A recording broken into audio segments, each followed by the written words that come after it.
Meditación, parte 14. Título: El Eterno Ahora. Comenzamos. Todos los esfuerzos que se llevan a cabo en las prácticas de concentración y en las meditaciones contemplativas tienen como único fin llevar la atención o flujo atencional al oasis dimensional de la conciencia del eterno presente, ya que allí, en dicho estado de presente, la mente y sus juegos hipnóticos, de naturaleza holográfica, que generan ilusorios filtros de percepción, basados en una naturaleza de carencia e incompletud, usa este mismo estado de presente, del cual está hecho, el ser o la conciencia, para extender estos filtros mentales, hilvanados con las telas del pasado y el futuro, mediante la síntesis de pensamientos y proyecciones, cuyo principal motor es el deseo, que anulan u obstruyen la conexión atencional con este oasis espiritual, atemporal e inmaculado, fresco y lozano, del cual brota la semilla del gen espiritual, dentro del cual, desde sus entrañas, hace brotar de sí mismo la fragancia del silencio, que es una fuerza sutil, de índole real y transmental, libre del yugo del deseo, así como también, de la influencia de los pensamientos, que intentan crear el tiempo, mediante la ilusión, de la manifestación de estos, por parte de la mente, que en su conjunto, crean la ilusión hipnótica, de la existencia del tiempo, con sus dimensionalidades o estados, de naturaleza dual, como no podría ser de otra forma, ya que todo lo que surge de la mente, siempre tiene dos polaridades, siendo estos estados, el pasado y el futuro, consiguiendo de este modo, mancillar, pervertir y usurpar, la belleza y la sacralidad, del aquí y ahora, como medio para sus propios fines, que es mantener activo, el motor del deseo, para desde allí, implantar sutilmente, los filtros ocultos en estos, que distienden de forma permanente, la ilusión de la existencia, de los mencionados estados de tiempo, que son irreales en sí mismos, hechos a base de los ladrillos, de los pensamientos y proyecciones, y el cemento de las emociones y sentimientos, que básicamente, se dividen en dos grupos, los que generan el placer, en todo su abanico de expresiones y las que generan aversión, y sufrimientos de toda índole. La tarea del meditador, es sacar su flujo atencional, mediante técnicas específicas de autoobservación, de este laberíntico juego de rol, que la mente genera, en las conciencias individuales, o dicho de otro modo, en nosotros mismos, para ir construyendo, poco a poco, el camino que nos adentra en lo real, que es el aquí y ahora cristalino, libre de los filtros tintados, del ego, cuyo fin, no es ni más ni menos, que permitir a nuestra atención, entrar en la dimensión del darse cuenta, dimensión esta, que nos permite estudiar, y escudriñar el mecanismo de la mente, desde un nuevo ángulo de percepción, más cristalino y genuino, que podríamos conceptualizar, como testigo, adquiriendo desde este estado, la pericia, de irle quitando los cimientos, a una mente que habita en nosotros, y verla como es en sí misma, una herramienta de interacción, con el mundo externo, y no, como la totalidad de lo que somos, sostenida, por unos tabiques construidos,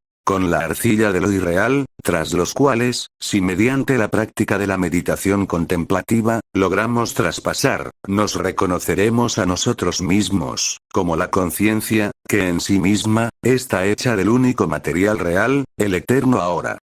Tras este reconocimiento, que consiste en la unción, del flujo atencional, con la conciencia o testigo, que percibe los objetos sintetizados por la mente, reconociendo a dichos objetos, como pensamientos, emociones, sentimientos y proyecciones, alimentados estos, por el deseo, el apego y la aversión, en un sistema de continua retroalimentación, cuya naturaleza es, mecánica y reactiva, abocada al sufrimiento, o ausencia de paz interna. Cuando la atención es entrenada, en la abstracción de su flujo, y lo retira del continuo de manifestación, de las expresiones de la mente, y logra establecerse, aunque al principio sea por poco tiempo, en la conciencia o testigo, logramos entrar de este modo, por primera vez, en la dimensión del presente, de forma absoluta, en ese aquí y ahora puro, experimentando así, el llamado placer de meditar, que se podría definir, como un despliegue, de la energía de la dicha, que recorre todos nuestros cuerpos, que podríamos definir a estos, como cuerpo físico, cuerpo mental, cuerpo emocional o del corazón, despertando de esta forma, nuestro cuerpo espiritual o álmico, en ese darse cuenta, de cómo, mediante la meditación real o contemplativa, somos capaces de autogenerar paz interna, que a su vez va despertando en nosotros, una percepción de autorreconocimiento, a la conciencia o ser, como aquella entidad, que realmente somos, adquiriendo a la vez, la sabiduría experiencial, que es esa habilidad,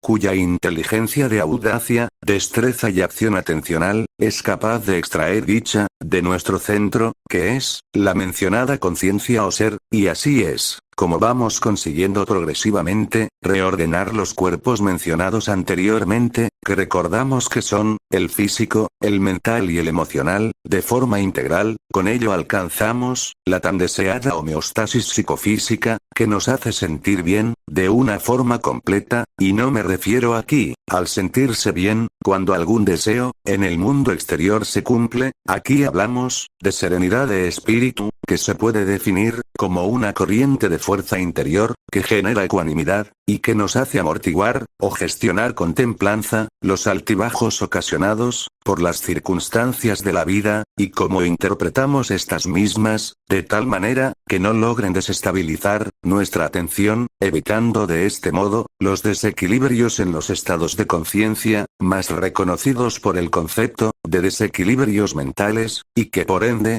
estos desequilibrios, también pueden afectar al propio cuerpo físico. Llegados a este punto, cuando logramos entrar, aunque por poco tiempo, en esta realidad del presente, del aquí y ahora, y mediante la habilidad adquirida, que no es otra, que la de burlar todas las tretas, que desde las sombras, la mente usa, para evitar la entrada, de nuestro flujo atencional en el presente, mediante la creación, de un cuerpo de dolor sutil obstructivo, solo nos queda, estabilizar, mediante la práctica asidua y constante, el propio flujo atencional en la conciencia, para ir con ello, debilitando a la enemiga del aquí y ahora, la inconfundible y renombradamente, el proyector que sintetiza pensamientos, y proyecciones holográficas, cuyo fin, es mantener ebria nuestra atención, y de esa forma, no encuentre la manera de regresar a casa, que es, el eterno presente, o aquí y ahora. El moderno concepto de empoderamiento, no es más que otra cosa, que mantenerse en la dimensión del presente, desde un estado atencional, que percibe desde una lente sin filtros, y como tal, la visión desde el mismo, sería de naturaleza transmental, abriendo los horizontes del conocimiento, hacia una psicología transpersonal, en la que el desarrollo del individuo, capaz de acceder, a este campo fértil del presente, lograría un crecimiento integral, y con el mismo, adquirir un conocimiento, que permite una psicología integrativa, de todas las cosas, siendo capaz, de ver su lado funcional y positivo, sin desechar ninguna de ellas, dando sentido a todo, percibiendo su razón de ser dentro de la existencia, y de esta manera, es como nos posicionamos, por encima del clima egoico, que la mente intenta imponer en nuestra conciencia, y dicho empoderamiento, es cuando se vuelve efectivo, donde los latigazos de la paz interior, mantienen a raya a la mente, siendo capaz de burlar, todas sus ingeniosas tretas,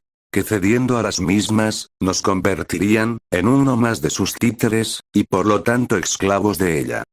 Bueno, aquí termina esta exposición teórica, que nos permite ahondar un poco, en el origen y las diferencias existentes, entre las dimensiones de los tiempos, presente, pasado y futuro, y la forma, mediante la cual, debemos acceder, a la dimensión más ventajosa para nosotros, que sería la del presente, sin descuidar, el uso y funcionalidad, de los otros dos tiempos, como medio de interacción con uno mismo, los demás, y lo demás, como por ejemplo, hurgar en las memorias del pasado, con el fin, de no incurrir de nuevo, en posibles errores cometidos, así como también, la proyección de sanos deseos, libres de maldad, compulsividad, expectativas desmesuradas y obsesiones, como un posible puente, hacia un futuro más ventajoso y beneficioso para nosotros mismos, los demás, y lo demás. Nunca se debe confundir, la información que proviene del pasado, y la información que proyectamos hacia el futuro, como el verdadero ser, porque de ser así, crearemos la falacia, de ser lo que no somos, ante lo cual, se forma y solidifica un ego particular, la entidad falsa, que suplanta al yo verdadero, creado a partir del proyector mental, y de esta forma, nos perdemos la posibilidad de acceder al momento presente, el único sitio dimensional, donde hallamos verdaderamente, eso que somos, es decir, el ser o la conciencia, de la cual brota la dicha espiritual.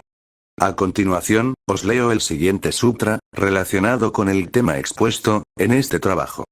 El ahora, es el estado objetivo, en el que nos reencontramos con nosotros mismos, nuestra esencia, en perfecta armonía y unidad, así como también, dicho de otra forma, entramos en la condición perceptiva, del reconocimiento del ser que somos. Por otro lado, en un estado constante, que oscila entre el pasado y el futuro, hace que nos perdamos a nosotros mismos, en el reino de la dualidad, siendo víctimas, de la subjetividad egoica, que consigue proyectar e implantar la mente, sobre nuestro verdadero ser. Muchas gracias, por visitar este canal. Me despido de ustedes, hasta próximos trabajos. Bendiciones. Namaskar.